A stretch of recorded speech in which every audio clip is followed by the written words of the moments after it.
누가복음 24장 25절로 31절 말씀입니다. 누가복음 24장 25절로 31절 말씀.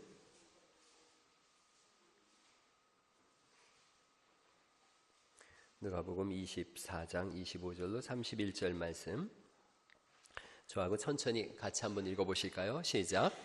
이르시되 미련하고 선지자들이 말한 모든 것을 마음에 더디 믿는 자들이여, 그리스도가 이런 고난을 받고 자기의 영광에 들어가야 할 것이 아니냐 하시고, 이에 모세와 모든 선지자의 글로 시작하여 모든 성경에 쓴 바 자기에 관한 것을 자세히 설명하시니라.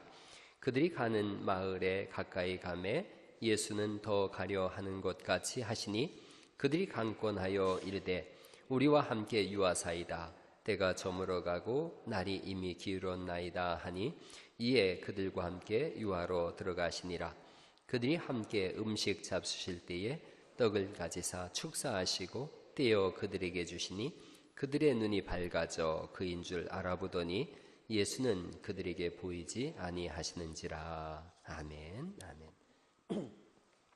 오늘 목사님은 우리가 잘 아는 목사님이에요. 우리 교회에서 기도하고 있는 대전보훈교회 민유홍 목사님입니다. 아시는 분들 다 아시지만 카이스트에서 물리학 박사를 받고 독일로 공부하러 갔어요. 그래서 독일에서 13년 동안 공부하면서 신학 박사로 에스겔서를 가지고 박사학위를 받아서 오셨어요. 그래서 우리 교단에 와서 지금 대전보훈교회 개척하고 사역하고 계세요. 몇 달 전에 제가 금요일마다 목사님들 한 10명이 모여서 책 읽는 독서 모임이 있어요. 그래서 아침 6시 반부터 9시까지 책 읽고 토론하는데, 신학서적을 읽던 중에 그 과학적인 그런 부분이 거기 나왔어요. 그래서 제가 우리 민용 목사님하고 저번에 태국 가면서 제가 중력에 대해서, 아인슈타인의 상대성 이론에 대해서 이런 걸 계속 물었었거든요.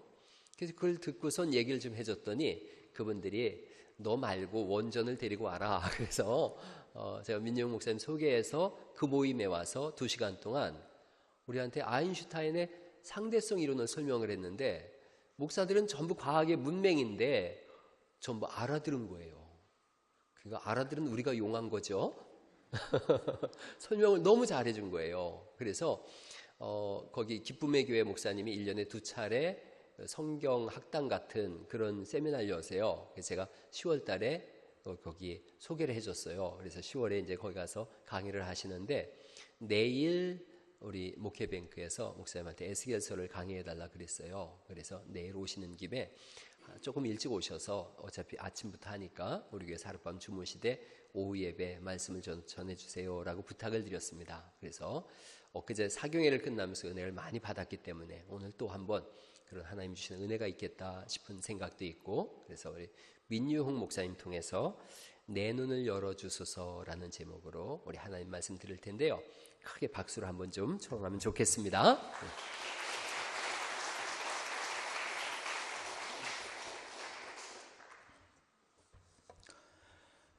샬롬 우베라카 아드나이 라켐.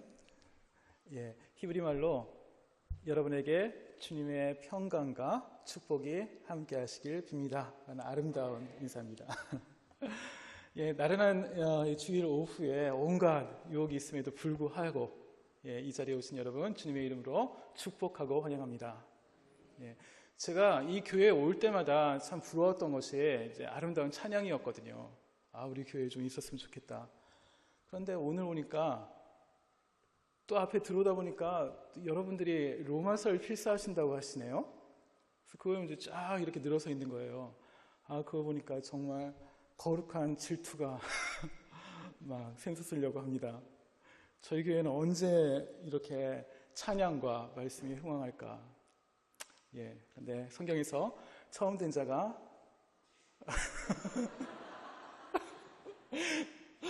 그건 말고요. 나중 된 자가 처음 된다 라고 말씀하셨으니 그렇게 될 줄로 믿습니다. 아멘. 자, 우리 지난 주일은 예수님의 죽으심과 또 부활하심을 기념하는 부활절로 그렇게 보냈습니다. 이 죽음과 예수님의 십자가 그리고 부활은 우리 기독교 신앙에 정말 대체할 수 없는 토대입니다. 여러분이 이 부활의 예수님의 죽으심과 부활의 의미를 다들 잘 알고 계실 거라 생각합니다.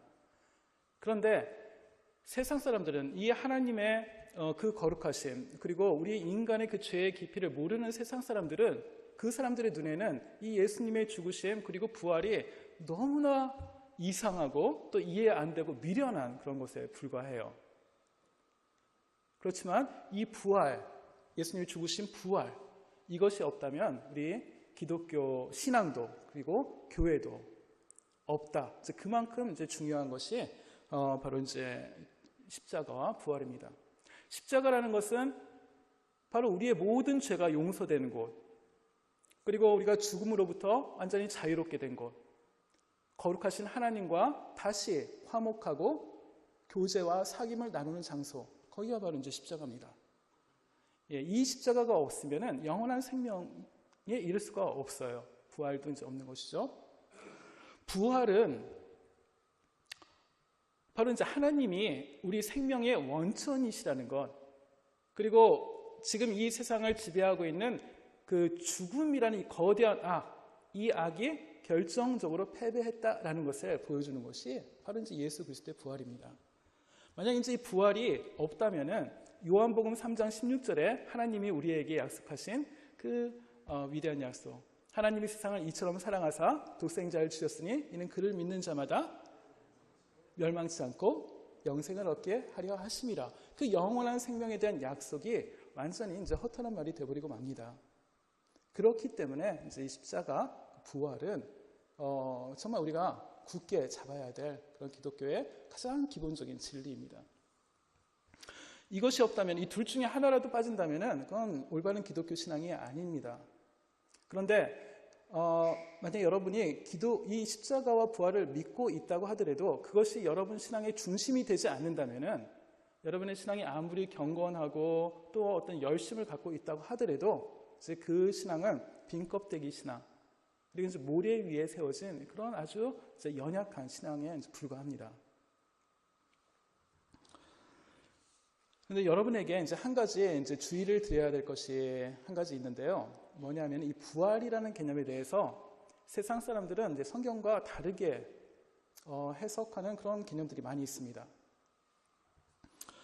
성경에서 말하고 있는 이 부활은 이제 육체의 부활이죠. 육체의 부활입니다. 이 부분이 간과된다면 그건 성경적인 그런 부활 개념이 아닙니다. 그래서 마지막 때 모든 사람들은 바로 신령한 몸으로 다시 살아나게 될 것입니다. 그게 이제 성경의 부활입니다. 예수님이 직접 제자들에게 나타나셔서 몸을 만져보라고, 상처를 만져보라고 하시면서 그것을 이제 직접 알려주셨어요. 그렇죠?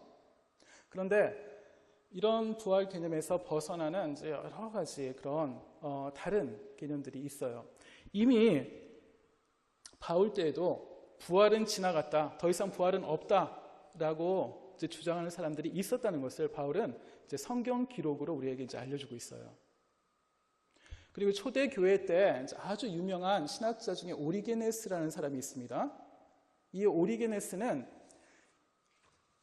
그 부활은 이제 육체적인 부활이라고 보지 않았습니다. 그리스도의 영이 사람들에게 임하는 것, 그것을 이제 부활이라고 이제 해석을 했어요.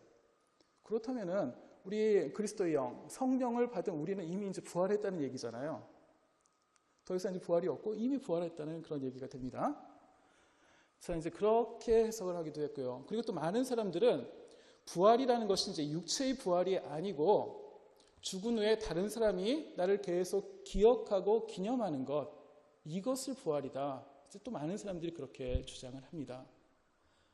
자, 여기까지라면은 여러분은 나는 미혹되지 않을 자신이 있다라고 생각하실 수도 있겠지만, 그러나 이것보다 이제 더 교묘한 그런 개념도 있습니다.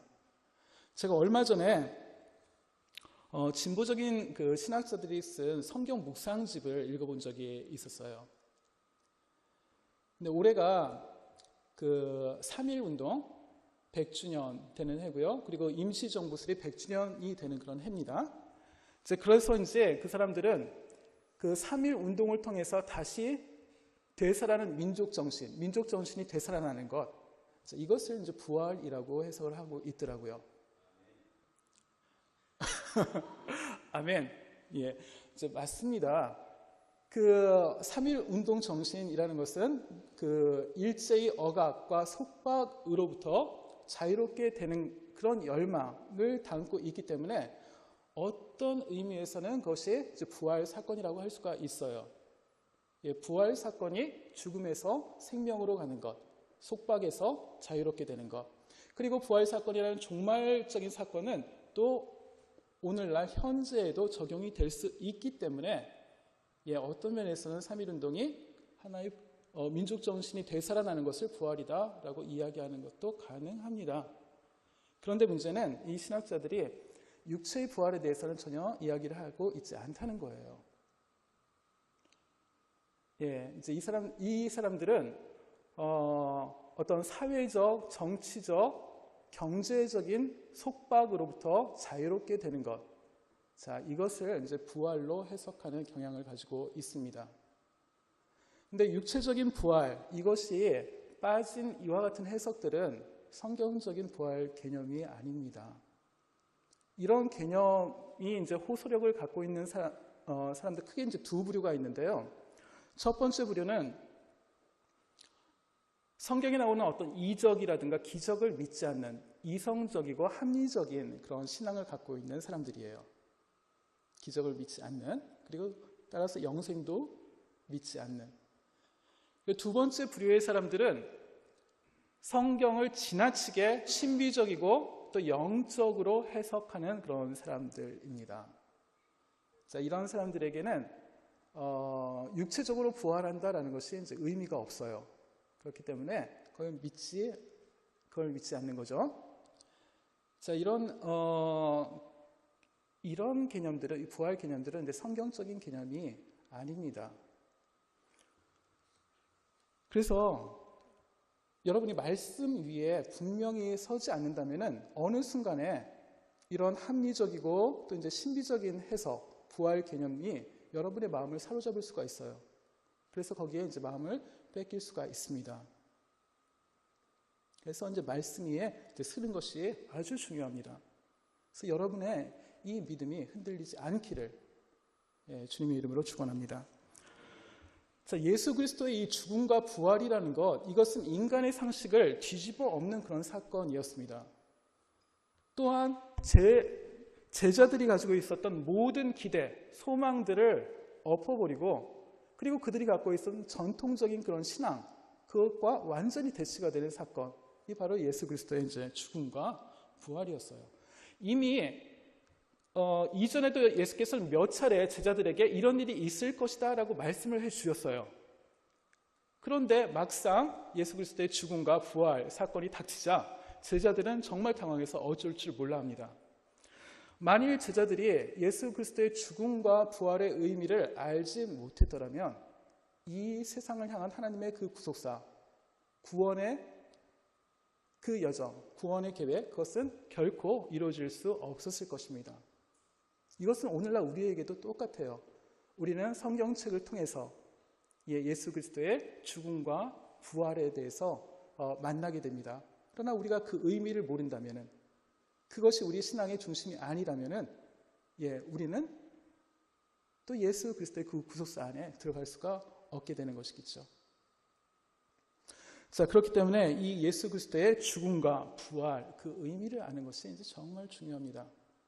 그래서 오늘은 예수께서 부활하셨던 날 엠마오 마을로 가던 그 두 제자의 경험을 통해서 하나님께서 우리의 이 오해들, 잘못된 그런 믿음들을 어떻게 깨뜨리시고 올바른 부활의 신앙, 올바른 그 십자가의 신앙으로 인도하시는지 함께 살펴보도록 하겠습니다. 신약성서 사복음서의 마지막에 보면 공통적으로 예수님이 부활하신 이후에 하늘로 올라가시기 전까지 그 사이에 일어났던 일들을 이제 기록을 하고 있어요. 근데 이 기간에 일어났던 일들을 보면은 느낌이 마치 한적한 평화로운 그런 시골에 있는 듯한 느낌을 받습니다. 세상에 온갖 그런 혼탁한 시류에서 벗어나서 아주 평온한 그런 공간, 은혜의 공간 안에 이제 들어와 있는 듯한 이제 그런 느낌을 받게 돼요. 이제 죽음에서 부활하신 예수님께서는 이제 완전한 인성과 신성 가운데 제자들에게 나타나십니다. 그리고는 그 제자들을 위로하시고 또 이제 회복시키시는 그런 작업을 하세요. 그래서 이때 죽음에서 부활하신 예수님을 만난 제자들은 그 슬픔 그리고 그 절망 가운데서 벗어나서 큰 기쁨 가운데 들어가게 됩니다. 예수님을 배신해서 정말 부끄러움과 절망 가운데 있었던 그 베드로를 예수님이 직접 찾아가시죠. 그리고 그 베드로를 다시 일으켜 세우십니다. 그 장면은 우리 복음서에 있는 가장 아름다운 그런 부분 중에 하나라고 할 수가 있습니다. 자, 그러나 이처럼 이제 제자들을 다시 회복시키시고 그들에게 이제 그들을 위로하시는 것, 이것도 중요하지만 그것보다 더 중요한 것이 있습니다. 무엇이냐면은 제자들이 바로 예수님의 그 구원의 여정에 관해서 이해하는 것입니다. 그 전까지는 제자들은 몰랐어요. 예수님의 삶, 예수님의 죽음, 고난, 이것이 어떤 의미인지 전혀 몰랐습니다. 그러나 이제 부활하신 예수님께서 그들에게 오셔서 깨닫게 해 주시자 이제 모든 식탈애들이 풀리고 퍼즐이 이제 짝짝 맞춰지기 시작하는 겁니다. 그래서 예수님의 그 고난과 죽음과 부활이 그들이 그토록 기다리고 소망해왔던 하나님의 구원과 어떤 연관이 있는지 분명히 이제 깨닫게 된 것입니다. 바로 이로부터 복음의 불길이 거세게 일어나서 세상으로 이제 퍼져나가게 된 것이죠. 13절에 보시면은 오늘 제가 이제 말씀 13절부터 34절 거기까지인데요. 너무 길어서 이제 중간 부분만 이제 본문으로 이제 선택을 한 것입니다. 13절에 보시면은 그날 저희 중에 둘이 예루살렘에서 20올이 되는 엠마오라 하는 촌으로 갔다라고 기록이 되어 있습니다. 이제 여기서 그날이라는 예수님이 부활하신 날입니다. 그날 아침에 그 막달라 마리아와 요한나와 또 야고보의 어머니 마리아, 이 여인들이 이제 무덤에 갔다가 무덤이 비어 있는 것을 이제 발견을 합니다. 이제 그 때문에 제자들 사이에 한바탕 이제 소란이 벌어졌어요. 바로 이제 이날 예수님이 부활하셨던 이날 제자들 중에 두 사람이 엠마오를 향해서 이제 길을 떠납니다. 이들 중에 이제 한 사람의 이름이 18절에 기록이 되어 있습니다. 글로바라는 이름이 등장합니다. 이 이제 글로바라는 이름은 시몬 베드로의 아버지 글로바와 이제 이름이 상당히 유사해요. 그래서 이제 교회는 전통적으로 이 두 사람이 시몬 베드로와 그 아버지가 아닐까 이제 그렇게 추측을 합니다. 그런데 이제 문제는 베드로의 집이 엠마오에 있었던 것이 아니라 갈릴리에 있었단 말이에요. 그렇기 때문에 이건 좀 적절한 가설 같지는 않습니다. 어쨌든 누가는 이 글로바라는 이름 여기 기록하고 있어요. 아마도 이 누가 복음의 수신자인 이제 데오빌로에게 이제 잘 알려져 있던 사람이기 때문에 이제 기록하고 있지 않을까, 이제 그렇게 생각이 됩니다. 당시 예루살렘 근처에는 이 엠마오라는 마을, 이름의 마을이 이제 세 군데 있었어요. 근데 그 중에서 예루살렘으로부터 25리 거리에 있는 마을은 지금 예루살렘 북쪽에 있는 엘쿠베베라는 마을이 있습니다. 이제 거기로 추정이 되고 있어요. 대략 거리는 이제 10km 정도고요. 성인이 이제 반나절 정도면은 왔다 갔다 할 수 있는 그 정도의 거리입니다. 성경을 읽어보면은 이 두 사람의 엠마오의 여정은 아주 시리와 혼란에 가득 차 있는 것을 느낄 수가 있습니다. 그들은 예수님의 죽음으로 인해서 그들의 가치관, 그들의 신념의 붕괴를 경험합니다. 그리고는 아주 무거운 발걸음으로 엠마오를 향하고 있습니다. 아침에 몇몇 여인을 통해서 예수님의 부활의 얘기를 얼핏 들었어요. 그러나 그들에게는 이것이 너무나 이상하고 믿기 어려운 그런 소식이었습니다. 정말 오랫동안 온 힘을 바쳐서 추구했던 어떤 목표, 어떤 신념이 무너질 때 그 사람이 갖게 되는 그 실망감 정말 대단하죠. 바로 예수님을 3년 동안 그분이 우리를 구원하실 분이다 라고 믿으면서 따랐던 이 예수님이 그냥 죽음으로 허무하게 끝났을 때 이 제자들이 느꼈을 그 실망감은 정말 이제 대단했을 것입니다. 그래서 그들은 정말 이제 시대에 찬 마음으로 그들의 도피처인 엠마오 마을로 이제 향하고 있습니다. 약속과 구원의 중심지인 예루살렘, 그리고 영적 침체를 상징하는 이 엠마오가 10km밖에 떨어져 있지 않습니다. 왕복 반나절의 거리예요. 이 두 장소가 이렇게 가깝게 떨어져 있다는 것, 이것은 우리 신앙 생활에도 많은 교훈을 줍니다. 우리의 신앙 여정이 항상 이제 확신에 차 있지는 않죠. 때때로 의심이 들고 또 이제 어려운 일을 겪기도 합니다. 그로 인해서 이제 우리의 어떤 믿음이 이제 흔들리게 되고 또 많은 그런 어려움을 이제 겪게 되죠. 그럴 경우에 우리는 신앙생활이 이제 더 이상 이제 의미가 없어지고, 그래서 믿음 생활의 중심으로부터 떠나서 나만의 엠마오로 숨으려고 합니다. 많은 경우 이제 이런 영적 침체가 오는 이유는 말씀에 대한, 복음에 대한 그 이해가 부족하기 때문에 그래요. 우리의 신앙이 말씀 위에 굳건히 뿌리박고 있지 않을 때, 외부로부터 조금만 그 어려움이 닥칠 때 금방 믿음이 흔들리고 또 이런 영적 침체에 빠지게 됩니다.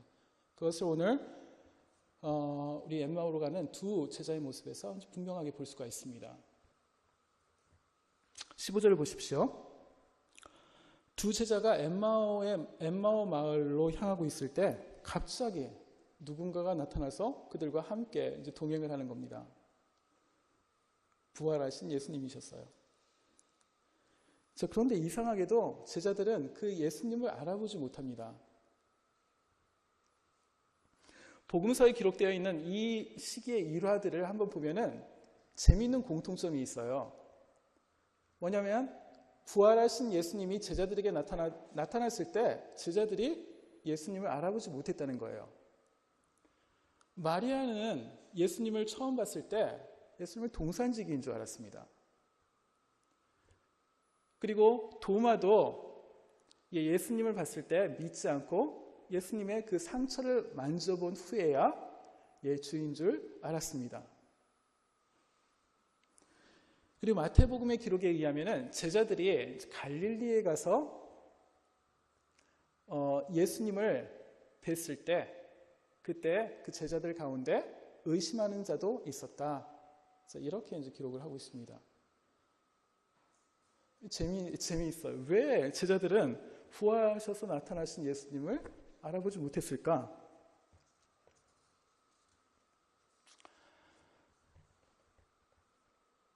그것은 부활하신 예수님을 안다는 것, 예수님을 만나고 예수님을 안다는 것, 그것은 더 이상 외모로 알게 되는 것이 아님을 말해주고 있습니다. 외모로 예수님을 판단하는 것, 그게 예수님은 부활하신 예수님을 아는 게 아니에요. 예수님의 죽으심과 부활의 그 의미를 깨닫는 것, 그것이 바로 진정한 부활하신 주님을 아는 것이라고 할 수가 있습니다. 그렇기 때문에 그 의미를 모르는 제자들은 당연히 예수님을 알아볼 수가 없는 거죠. 오늘도 마찬가지입니다. 지금도 우리가 예수님을 알고 예수님을 만나는 것, 예수님의 그 죽으심과 부활의 그 의미를 알고 깨달을 때, 바로 그때 지금도 우리는 예수님을 만나고 또 예수님을 알게 되는 것입니다.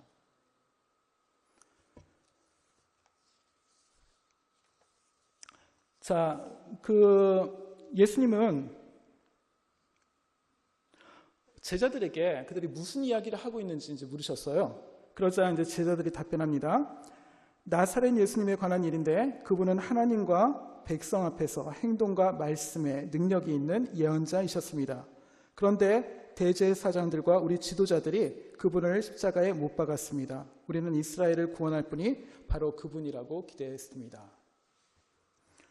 이 제자들의 대답에서 우리는 제자들이 예수님을 제대로 모르고 있다는 것을 알 수가 있습니다. 제자들은 그 예수님이 말과 행동에 능한 선지자다. 그리고 이스라엘을 구할 사람이다. 이제 그렇게 생각을 하고 있었습니다. 그러나 그뿐이에요. 예수님의 죽음으로 이들의 이런 생각, 기대 모두 산산이 사라져버리고 맙니다. 그들은 이제 속임을 당했다고 이제 생각했을 거예요. 자, 이에 대해서 이제 예수님이 말씀하십니다. 미련하고 선지자들의 말한 모든 것을 마음에 더디 믿는 자들이여. 이제 이렇게 꾸짖으세요. 그리고는 그리스도가 이런 고난을 받고 자기의 영광에 들어가야 할 것이 아니냐 이렇게 말씀하시고 모세와 모든 선지자의 글로 시작해서 성경에 쓴 바 자기에 관한 것을 설명하셨다. 이렇게 기록이 되어 있습니다. 여기서 모세 및 선지자의 글, 모든 성경, 이것은 바로 이제 구약 성경을 의미해요. 예수님은 제자들의 눈을 바로 이제 성경 말씀으로 돌리도록 하십니다.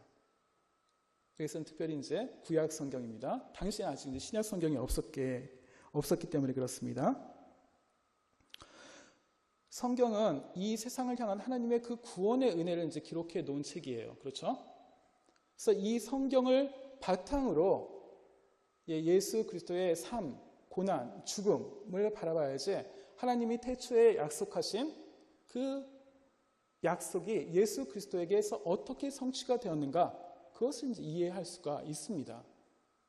성경 말씀이 없다면은 예수 그리스도의 부활과 죽음의 의미 이해할 수가 없어요. 그래서 여러분 그 로마서 필사하시는 거 정말 잘하고 계신 것입니다. 저는 가끔 예수님이 이때 어떻게 설명하셨을까? 그 설명하신 것을 족보로 남겨주셨으면 참 좋았겠다라는 그런 생각을 해요. 그러면 아주 힘들게 또 성경 공부를 하거나 또 해석을 할 필요가 없잖아요? 아닌가요? 근데 이제 다시 생각하면 족보로 공부하는 것은 오래 안 갑니다. 힘들여서 성경 공부를 해야지 그것이 이제 마음에 남고 오래 가는 거죠. 우리는 여전히 예수 그리스도의 그 구원의 여정을 이해할 수 있는 말씀을 가지고 있어요. 이해하기에 충분한 그런 말씀입니다. 우리에게 필요한 것, 우리에게 정말 필요한 것은 정말 그 예수 그리스도의 구원의 여정을 이해하고자 하는 그런 열망, 그 열망을 가지고 말씀에 마음을 쏟는 것입니다. 그때 성령께서 옆에서 우리가 그 말씀을 이해하도록 이제 도와주시죠.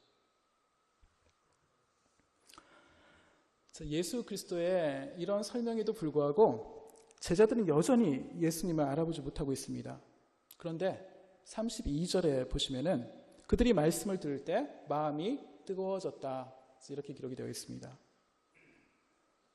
창조의 첫날처럼 예수님께서 말씀하실 때 제자들의 마음을 가득 채우고 있었던 그 혼돈의 먹구름이 서서히 가시고 그 사이로 계시의 빛이, 신랄 같은 그 희망의 빛이 비치기 시작합니다. 자, 어느덧 날이 기울고 그들의 여정은 막바지에 이릅니다. 엠마오의 집에 도착했을 때 예수님은 계속 길을 가시려는 것처럼 그렇게 행동을 하세요. 그러자 제자들이 이제 예수님을 붙잡고 집에 머물기를 이제 청합니다. 유대인들의 일반적인 관습은 이제 나그네들을 잘 이렇게 대접하는 것입니다.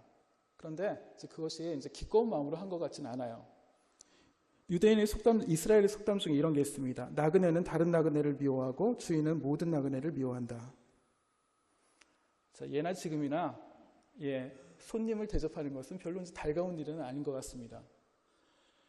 지금 제자들이 직면한 그 처지에서는 더더구나 나그네를 대접한다는 것 참 쉽지 않은 그런 일입니다.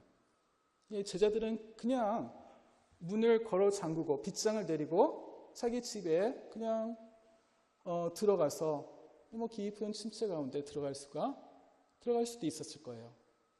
그런데 제자들은 그렇게 하지 않습니다.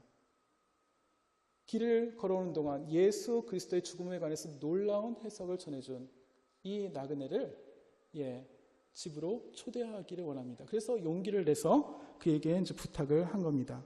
들어와서 같이 머물러 주십시오. 이렇게 부탁을 합니다.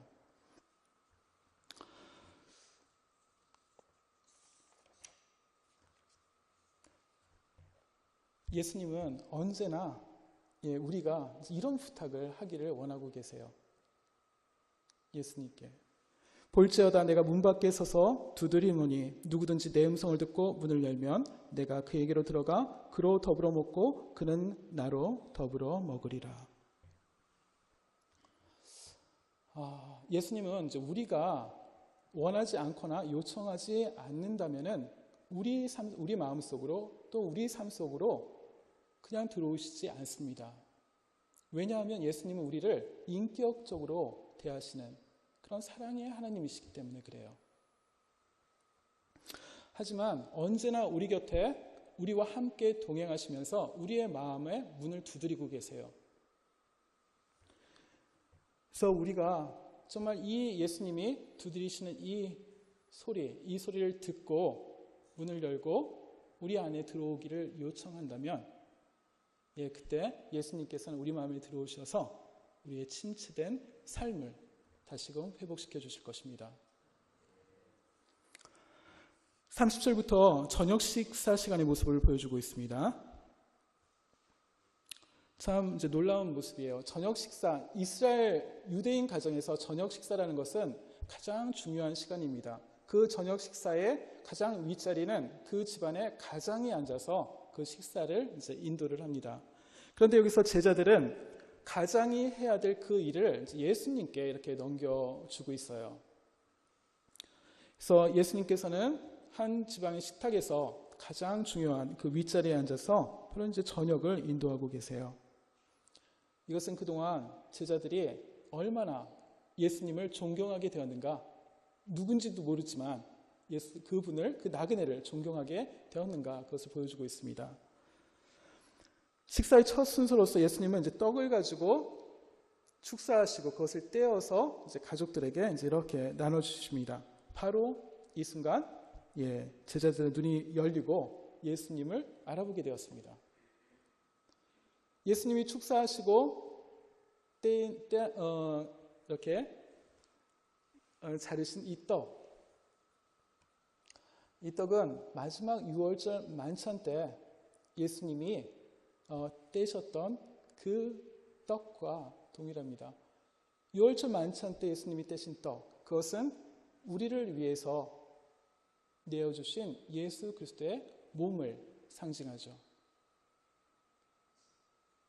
그래서 구원의 완성을 상징하는 이 떡을 떼는 순간, 바로 그 순간 제자들의 눈이 열리게 되고 앞에 계신 분이 바로 예수님이시구나 라는 것을 알게 된 것입니다. 제자들이 이렇게 예수 그리스도를 깨달은 이 순간에 예수님은 호련히 사라지셨어요. 나의 일은 다 했다.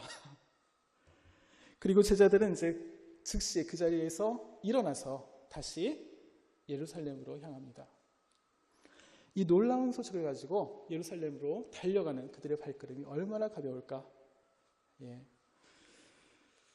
예루살렘에 있는 다른 제자들에게 그들이 경험한 사실을 알리는 것으로 이 아름다운 누가 이야기는 막을 내립니다.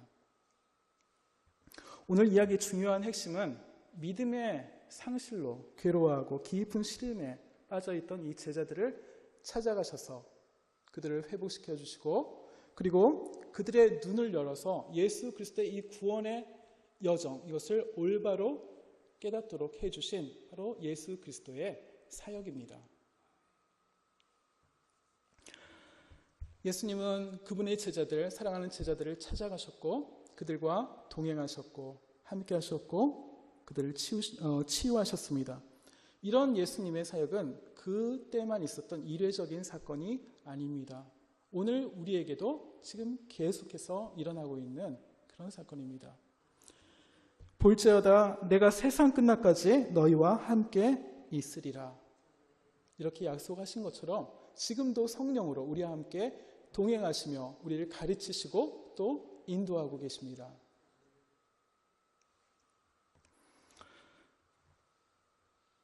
우리는 지금 성령님께 우리의 눈을 열어서 정말 예수 그리스도의 그 구원의 여정을 올바로 이해할 수 있게 해주십시오 라고 기도할 수 있어요. 여러분이 그것을 온전히 깨달지 못하셨다면 지금 예수님께 그리고 성령님께 기도해 보십시오. 그리고 여러분이 신앙의 회의에 빠져 있거나 아니면 깊은 그런 영적 침체에 빠져 있다면 성령님께 기도해 보십시오. 성령님, 제 안에 들어오셔서 저를 치유해 주십시오. 바로 그 기도를 드리는 순간 여러분과 함께 언제나 함께 하시는 성령님께서 여러분 안에 들어가시고 그리고 여러분을 도와주십니다. 그때 중요한 건 제자들처럼 성령님께 맡기는 것입니다. 그리고 성령님의 그 음성에 귀를 기울이는 겁니다. 그때 성령께서 우리의 삶을 또 우리의 믿음을 다시금 치유하고 회복시키시는 그런 작업을 시작하실 것입니다. 개인적으로 이 엠마오 마을로 가는 제자들의 이야기는 제가 이제 좀 어려운 일을 겪을 때마다 힘을 줬던 이제 그런 이야기예요. 저는 이제 저희 가족은 물론이고 저희 가까운 친척 가운데 유일하게 이제 기독교 신앙을 받아들였습니다. 그 때문에 이제 저희 부모님으로부터 아주 이제 심한 그런 반대를 받았었고요. 그로 인해서 이제 많은 어려움을 겪었습니다. 그리고 또 이제 살다가 이런저런 어려운 가운데 빠져 있을 때 그때마다 저를 다시금 이제 일으켜주고 엠마오를 떠나서 예루살렘으로 갈 수 있도록 그렇게 용기를 주었던 말씀이 바로 이제 이 말씀입니다. 그래서 오늘 이 말씀을 여러분과 함께 나눈 것이 이제 저로서는 참으로 기쁩니다. 여러분 가운데 혹시 이렇게 예루살렘을 떠나서 엠마오로 향하고 계신 분이 계십니까? 주께서 여러분과 함께 그 길을 걷고 계시다는 것, 꼭 기억하시기 바랍니다. 눈을 들어서 바로 그 예수님을, 그 성령님을 바라보세요. 우리를 도우실 수 있는 분은 바로 성령님밖에 없습니다.